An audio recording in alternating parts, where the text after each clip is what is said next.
Ya baik pemirsa, untuk membahas informasi selengkapnya saat ini telah bergabung bersama kami juru bicara dari TPN Ganjar Mahfud. Selamat sore Pangeran Syahaan, Bang Pange. Dan Halo, sore juga Mbak. dan juga juru bicara dari Timnas Amin, Bang Gradi Nagara. Selamat sore Bang Gradi. Halo, selamat sore Mbak. Ya, dan jubir dari TKN Prabowo Gibran ada Mbak Putri Komarudin. Selamat sore Mbak Putri. Selamat sore, Assalamualaikum semuanya. Baik, Mbak Putri, tadi kita sempat melihat ya gimmick politik dari Pak Prabowo. Sebetulnya maksudnya apa nih Mbak gitu? Kan Ya, ya, karena kan tadi juga sudah disampaikan oleh beberapa pihak, begitu salah satunya tadi juga ada Pak Ganjar. Apakah gimmick ini betul-betul sesuai untuk bisa menarik simpati dari kaum muda? ya.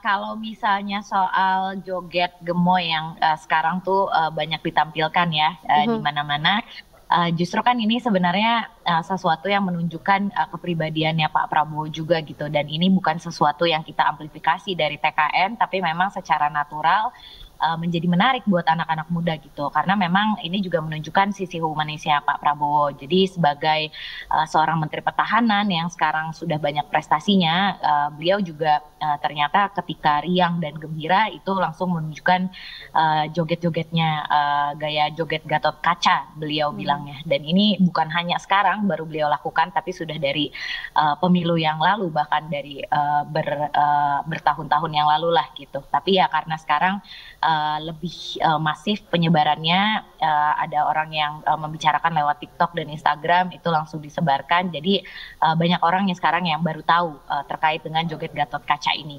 Dan memang kalau kita lihat justru apresiasinya datangnya dari grassroots, dari banyak orang yang juga mengapresiasi joget ini, sehingga dibilangnya joget gemoy ala Pak Prabowo. Jadi bukan berarti ini kita menciptakan gimmick, tapi justru ini originalitasnya Pak Prabowo yang akhirnya tersebar dan berkembang dan akhirnya menjadi viral di antara anak-anak muda itu sendiri. Dan kalau soal gagasan dan ide, di setiap kesempatan Pak Prabowo dan Mas Gibran juga tidak pernah berhenti untuk menyebarkan visi misi dan juga narasi yang ingin mereka perjuangkan untuk Indonesia. Mungkin juga teman-teman sudah sangat sering mendengar terkait dengan gagasan untuk makan siang gratis untuk anak-anak usia sekolah dan juga ibu hamil, untuk menekan angka kemiskinan, stunting, dan juga untuk pemerataan ekonomi.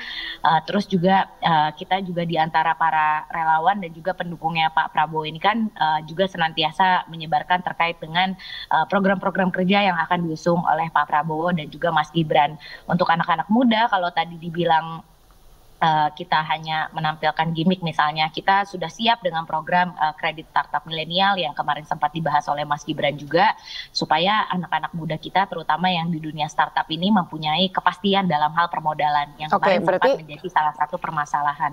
Baik, Jadi berarti sebetulnya secara gagasan dan juga visi misi itu sebetulnya sudah disampaikan, tapi kalau dari Mbak Putri sendiri, kalau dari Mbak Putri sendiri sebetulnya gimmick gemoy itu sebetulnya sudah ada dari sekian waktu yang lalu. Nah ini kalau dari Bang Page sendiri, tadi paslon Anda menyampaikan bahwa anak muda justru merasa tersinggung begitu dengan diberikan gimmick-gimmick tari-tari gemoy gitu, seolah-olah tidak ada sudut pandang yang lain yang bisa dilakukan untuk mengambil hati anak-anak muda. Gimana Bang Pange?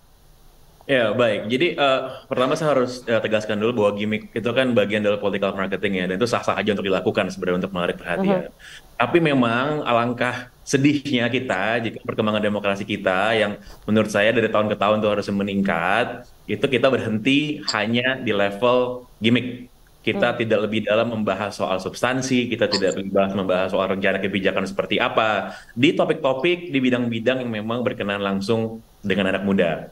Nah, ini juga sempat sudah dinyatakan oleh beberapa kelompok anak muda dan juga elemen mahasiswa yang menyatakan bahwa ya anak muda ini jangan dikotakkan dalam satu box aja, jangan dikerdilkan bahwa anak muda cuma suka sesuatu yang gimmick, cuma suka sesuatu yang joget-joget dan lain sebagainya. Tapi ada juga sebenarnya dan banyak, tidak sedikit kelompok anak muda yang menjadi mayoritas dari pemilih kita di 2024 nanti yang sebenarnya mementingkan dan menonjolkan soal substansi. Jadi saya rasa gimmick sih oke, tapi jika itu yang ditaruh di depan dan itu yang menjadi sorotan, saya rasa kita tidak berkembang demokrasinya gitu kalau kita stop di situ, Mbak. Oke, kalau tanggapan dari Bang Grady sendiri, Anda sepakat bahwa sebetulnya dengan gimmick politik yang dilakukan oleh paslon Prabowo Gibran ini semata-mata mengkerdilkan anak muda, atau sebetulnya ada tanggapan yang lain dari Anda? Saya kira gini ya, saya sepakat dengan Mas Pange bahwa gimmick itu sebetulnya hal yang lazim dalam politik, terutama dalam konteks elektoral. Tapi poinnya adalah yang pengen saya tekankan di sini bahwa yang namanya gimmick atau simbol itu sebetulnya dia punya pesan. Jadi gimmick atau simbol itu sebetulnya kan adalah manifestasi dari komunikasi ya, di mana komunikasi itu selalu berbasiskan pada pesan apa yang ingin disampaikan. Maka jadi pertanyaan adalah kalau seorang calon pemimpin itu joget-joget gitu ya misalnya, itu kan kita bisa aja pertanyakan gitu, sebenarnya apa substansi yang ingin ditekankan. Misalnya kami ya di Amin, simbol yang kami tekankan ketika kemarin kick off kampanye di hari pertama itu adalah kami berangkat dari Kampung Tanah Merah. Kenapa Kampung Tanah Merah? Kampung Tanah Merah ini jadi simbol. Kenapa? Karena ini simbol melawan ketidakadilan.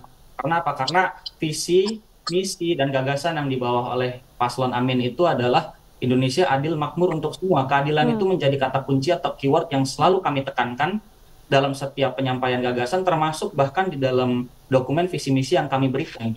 Makanya kemarin salah satu simbol yang ingin kami bawa, yang pengen kami tekankan itu adalah bahwa ini loh, capres kami, cawapres kami itu datang dari gagasan melawan ketidakadilan, yang mana Tanah Kampung Merah itu kan sebetulnya dulu adalah tempat warga termarginalisasi ketika Jakarta di tahun 2000-an itu belum punya KTP, warga situ akhirnya ada KTP sampai tahun di mana Pak Anies Baswedan menjadi gubernur itu diberikan IMB kawasan. Itu adalah bagian dari bentuk perlawanan terhadap ketidakadilan, saya kira.